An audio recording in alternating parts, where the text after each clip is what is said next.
C'est un magazine qui sert de pont entre les Burundais en exil et ceux restés au pays à travers des informations bien fouillées concernant tous les domaines de la vie du pays.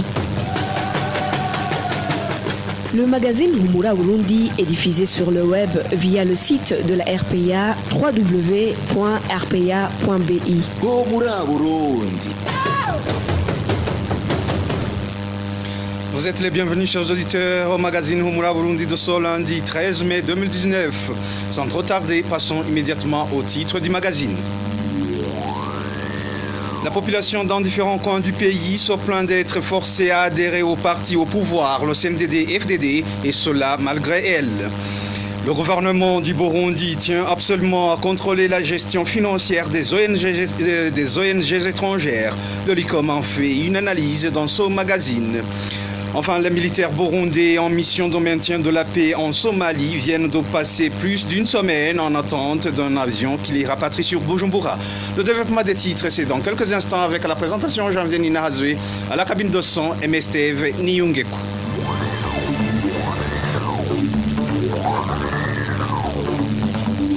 Encore une fois, bienvenue grogne chez les habitants de la colline Shinge en commune Nyamurenza de la province Ngozi. Pour cause, les Imbonerakure les obligent d'intégrer par force le parti au pouvoir. Ces habitants qualifient ces actes de persécution et demandent que leur sécurité soit assurée. Le point avec Emmanuel Niyungeku. Les habitants de la colline Shinge, zone Birambi, en commune Nyamurenza, disent que les Imbonerakure menacent les non-membres du parti CNDD-FDD afin qu'ils puissent intégrer ce parti ou quitter cette colline. Ces habitants jugent ces actes de persécution et d'intimidation. Ce sont des Imbonerakure prénommés Apollinaire et Charles. Ce dernier, qui est le beau-frère de l'administrateur, jure qu'ils vont tabasser ceux qui ne veulent pas intégrer le parti CNDD-FDD jusqu'à ce qu'ils quittent la localité. C'est une intimidation. Ce témoin ajoute également que pendant le soir, ces Imbonerakure tendent des pièges aux citoyens pour les tabasser. Les membres de l'opposition demandent que leur sécurité soit assurée. En tête vient le prénommé Jean-Claude, qui est le plus malmené, ainsi que sa famille et ses voisins, non membres du parti au pouvoir. La semaine dernière, certains ont échappé à ces Imbonerakure qui voulaient les tabasser. Ces habitants demandent qu'ils soient protégés. Ils demandent également à ceux qui le peuvent de faire tout leur possible afin de ne pas continuer à être persécutés par ces Imbonerakure. Nous avons contacté à ce propos Dieudonné Niyonzima, administrateur de la commune Nyamurenza, mais il n'a pas décroché son téléphone. Merci à Emmanuel Niyungeko. Dans le même prolongement, les habitants de la colline Ngomo, zone Masaka en commune Giterani sont forcés d'adhérer au parti CNDD-FDD, faute de quoi ils risquent leur vie. Des administratifs et des jeunes Imbonerakure sont cités comme auteurs de ce forcing. De plus, ils exigent des contributions exorbitantes, n'est-ce pas Rachel Kagisi? Depuis quelques temps, les habitants de la colline Ngomo sont plongés dans une peur. Ils sont forcés d'entrer au parti CNDD-FDD, à défaut de quoi ils risquent pour leur vie. Parmi les plus menacés figurent surtout les membres du parti CNL. Le dernier exemple en date est celui d'un certain Mukoroka qui a été approché par le responsable des jeunes Imbonerakure. Ce dernier le force d'adhérer à défaut de quoi il risque pour sa vie. L'autre exemple est celui de Muruvugo Philbert, responsable du parti CNL. Bref, c'est l'insécurité pour eux. Les auteurs de ces actes d'intimidation sont entre autres le chef de zone Masaka et le responsable des jeunes des Imbonerakure du CNDD-FDD en commune Giterani. Ces derniers exigent par ailleurs des contributions exorbitantes si on en croit aux propos de cet habitant. À chacun, on exige 15 000 francs pour un badge. Aussi, il faut payer 20 000 francs pour la cotisation et les arriérés. Tout cela est en l'œuvre du chef de zone Ngendakumana Célestin et des responsables de jeunes Imbonerakure Ramazan. Ces habitants de la colline Ngomo demandent que ces forcings et ces intimidations cessent. À propos de cette persécution des opposants, la rédaction de la RPA a essayé de joindre Célestin Tikoumana, chef de zone Ngomo, ainsi que le responsable des Imbonerakure surnommé Ramazan, sans succès. Merci à Rachel Kagissier. Les motards de la ville de Gitega déplorent le comportement des Imbonerakure qui se substituent à la police pour les arrêter. Les motos saisies sont directement conduites au bureau de la police et ne sont remises à leurs propriétaires qu'après le versement d'une amende. C'est un reportage signé Innocent Valentin Singiranga. Ces Imbonerakure qui se substituent à la police arrêtent les conducteurs de motos tous les jours dans la ville de Gitega. Les motards qui exercent le métier de transport dans cette ville affirment que ces jeunes affiliés au parti CNDD-FDD se font passer pour des clients pour les arrêter. Pour nous arrêter, ils appellent la moto en disant qu'ils veulent se déplacer. Quand tu t'arrêtes, ils viennent en courant pour saisir la moto et la confisquer. Selon toujours leur témoignage, ces motards sont souvent obligés de payer un pot de vin à ces Imbonerakure pour pouvoir travailler. Ce sont les Imbonerakure qui confisquent nos motos. Ils sont habillés en tenue civile et n'ont pas de badge pour les identifier. Mais lorsque tu leur donnes un pot de vin, ils te rendent la moto. Lorsque ces Imbonerakure parviennent à amener la moto au bureau de police, son propriétaire doit verser une amende de 100 000 francs burundais pour récupérer sa moto. Si la moto arrive au poste de police, ces Imbonerakure t'accusent que tu n'as pas contribué pour les élections de 2020. Lorsque tu verses les 100 000 francs burundais d'amende, tu récupères ta moto.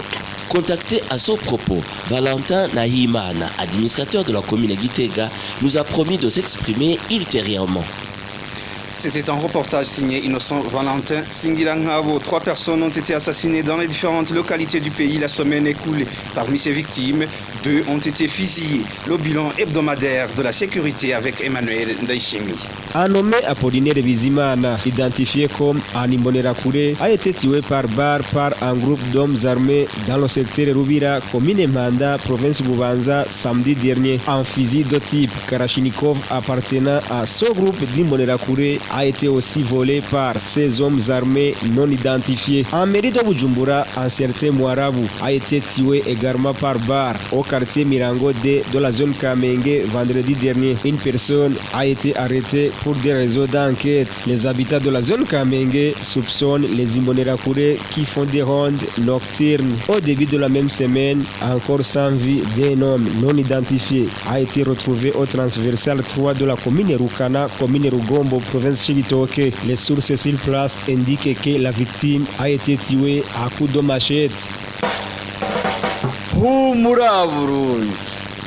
Page gouvernance à présent, le gouvernement du Burundi veut garder une mainmise sur les ONG étrangères et contrôler leur circuit financier, pas pour une meilleure coordination, mais pour des fins politiques et économiques.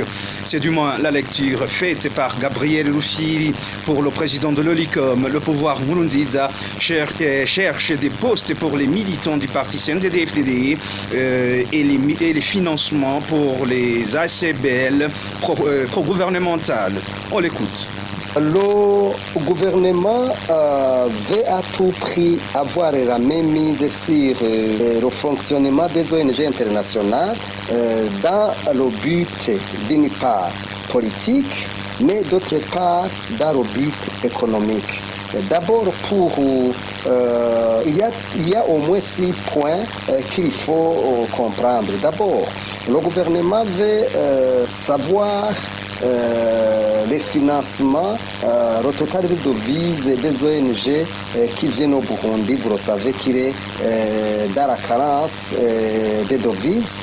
La deuxième chose, le gouvernement veut que les ONG financées et les projets financés soient seuls des ONG communément appelées Gongo, donc les AFP, les pro-gouvernementales, et que les ONG traditionnelles qui traitent des questions importantes ne soient pas financées. Troisièmement, c'est par rapport au recrutement, ils veulent que les personnes recrutées soient des militants du parti CNDD-FDD pour accéder aux informations des ONG. Quatrièmement, le gouvernement avec Donc, les militants, soit casés dans ces ONG pour utiliser des salaires importants, nous pensons que ce sont des points politiques et économiques qui visent cela, mais pas vraiment le respect de l'accord d'Arusha, parce que l'accord d'Arusha parle autre chose. C'était Gabriel Ruffi, président de l'OLICOM. Les militaires burundais des 47e et 48e bataillons AMISOM viennent de passer plus d'une semaine en attente d'un avion de relève à destination de Bujumbura. Ce retard serait dû au fait que l'Agence des Nations Unies en Somalie aurait mis la logistique de relève et de survie des militaires sur terrain entre les mains des pays contributeurs des troupes en Somalie. Bonfils Niongele nous en dit plus. Ces militaires qui sont en stand-by pour la relève vers Bujumbura sont ceux des 47e et 48e bataillons AMISOM. Le premier vol était prévu mardi le 7 mai 2019 et le dernier vol le 15 mai 2019 pour les deux bataillons. Les informations en provenance de la Somalie révèlent que ces militaires vivent actuellement dans des conditions pénibles. Un officier qui s'est exprimé dans l'anonymat indique qu'il leur est difficile de se laver ou de changer de vêtements parce que leurs bagages sont déjà à l'aéroport de Mogadiscio dans un lieu communément appelé Mukon.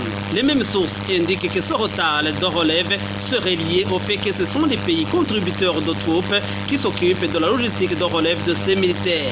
Les frais de relève et de congé auraient été donnés aux pays contributeurs de troupes par l'Agence des Nations Unies en Somalie, UNISO sensible. Les militaires burundais regrettent que ce genre de retard n'ait jamais eu lieu quand la gestion de relève des militaires du contingent AMISOM était encore gérée par l'Agence des Nations Unies en Somalie, UNISOA, qui a fait place à l'UNISOS. Ils expliquent en outre que la relève sur terrain des deux bataillons ne s'est pas déroulée compte tenu du problème de la non-disponibilité de l'avion, car, selon eux, au cas d'une éventuelle attaque, le contingent burundais de la MISOM pourrait en être victime doublement. Nous avons essayé de joindre le colonel Floribert Biyereke, porte-parole de l'armée, pour éclairer l'opinion sur cette situation, mais sans succès. Merci à Bonfils Niongele. Le personnel de la Régie nationale des postes dénonce les cas de détournement d'argent par les organes dirigeants de cette société, dont le directeur général, le directeur administratif et financier, ainsi que son assistant. Ces derniers auraient récemment détourné un montant de 15 millions de francs burundais à travers l'octroi des marchés publics dans l'achat du matériel de cette société. Marie-Ange Ilakodze nous en dit plus. Tout commence au mois de février lorsque la société iCityNet gagne le marché de fourniture de 6 machines serveurs à la Régie nationale des postes du Burundi. Parmi les documents qui constituaient le dossier de fourniture de ce matériel, il manquait la garantie de bonne exécution. En attendant que la banque Bankobu donne la dite garantie à la société iCityNet, Jean-Faustin Nibizi, le DAF de la Poste, et son assistant Alexis Havdalimana, alias Kabila, ont demandé à la délégation de iCityNet de leur apporter un montant de 15 millions de francs burundais comme garantie en attendant la garantie de bonne exécution de la Bankobu. Le personnel de la Poste affirme que les 15 millions ont été bel et bien donnés par l'iCityNet le 21 février 2019, bien qu'il soit interdit de recevoir l'argent de la Poste en liquide. Plus inquiétant encore, le DAF de la Poste et son assistant ont refusé de remettre les 15 millions à cette délégation de la société iCityNet en échange de la garantie de bonne exécution de la Bankobu, arguant qu'ils ont déjà remis le dit montant. Le 26 février, Bankobu. Le 26 février, la Bankobu a sorti la garantie de bonne exécution.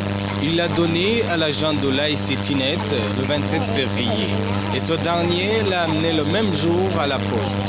Le DAF, Jean-Faustin Nibizi et son assistant Alexis Havdalimana, alias Kabila, l'ont reçu au bureau du DAF. Ils lui ont exigé de remettre le reçu original qui justifiait les 15 millions. Heureusement qu'il avait fait une photocopie et ils l'ont dit de venir prendre son argent dans l'après-midi. Lorsqu'il est revenu, ils ont refusé de le recevoir et lui ont par après signifié qu'ils l'ont déjà remis son argent. Le 2 mars 2019, la société iCityNet a écrit au DEJ de la Poste pour réclamer les 15 millions. Un mois après, le 2 avril, le DG Benjamin Nyokindi a répondu à cette lettre. Il a affirmé qu'ils ont constaté, après une enquête minutieuse, que les 15 millions ont été bel et bien remis à l'agent de la ICTNet, bien qu'il n'a pas montré des preuves. Le directeur général ne peut en aucun cas écrire et dire qu'ils ont fait l'investigation, qu'ils ont constaté que l'argent a été remis. Il fallait d'abord qu'il montre des preuves. Et le directeur général, comment peut-on donner de l'argent sans aucun écrit et justificatif? Pourquoi ils lui ont donné le reçu lorsqu'il a mené cet argent? Est-ce qu'ils n'avaient pas eux aussi droit à un reçu justificatif après avoir remis cet argent? Pourquoi ils n'ont pas osé écrire une lettre de demande d'explication à Kabila? L'assistant du DAF, ils ne pouvaient pas le faire parce qu'ils sont complices. Le personnel de la Régie nationale des postes demande aux organes anticorruption et au ministère de tutelle de suivre de près cette problématique et de détournement des fonds publics. Nous avons essayé de contacter à ce propos les 3 directeurs pointés du doigt, à savoir le DG de la Poste Benjamin Nyokindi, le DAF Jean-Faustin Nibizi et son assistant Alexis Habyarimana, alias Kabila, mais sans y parvenir.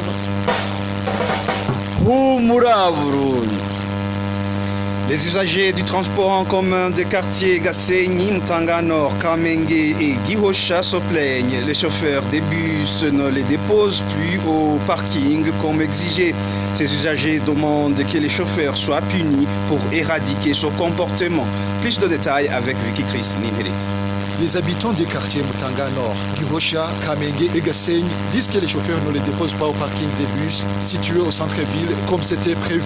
Au lieu de déposer les clients à cet endroit, ces chauffeurs les laissent en cours de route près du centre-ville de Bujumbura, notamment à l'avenue de la RDC ou près de la polyclinique communément appelée chez Binagana. Par conséquent, ces passagers font savoir qu'il leur est difficile de joindre d'autres avenues à pied, à savoir l'avenue de la Mission et l'avenue de la Victoire. Les informations que nous détenons du parking des bus du quartier nord de la ville de Bujumbura prévoient que les chauffeurs de ces bus s'arrêtent en cours de route pour se précipiter à faire la queue au parking situé à la paroisse Saint-Michel. Les passagers demandent à l'association des transporteurs du Burundi, à Trabou, de sanctionner exemplairement les chauffeurs qui ne respectent pas ce parking convenu. Merci à Vicky.